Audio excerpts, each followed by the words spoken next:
ভাই বোনদেরকে তারা নির্দয়ভাবে হত্যা করবে। এই জন্য আমরা জাতিসংঘকে তীব্র নিন্দা জানাই।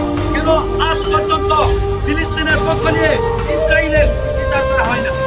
সম্মানিত হাজিরিন, আমরা অনেক সংগঠন দেখেছি, অনেক রাষ্ট্রের দিকে তাকাইছি, কিন্তু দেখলাম তারা আমাদের ফিলিস্তিনের ভাই বোনদের দিকে তাকাইছে না, আমাদের মুসলিমদের আত্মার দিকে তাকাই নাই। এবং তারা উদ্দেশ্য একটাই যে আমাদের পৃথিবী থেকে, আমাদের বিশ্ব থেকে তারা ইসলামকে নিভিয়ে দিবে।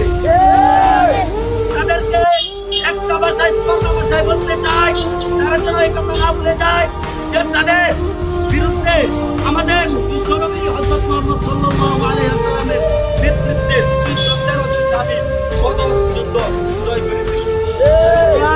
আমরা বিশ্বনবীর উম্মত, আমাদের রক্তে বিশ্বনবীর রক্ত আছে।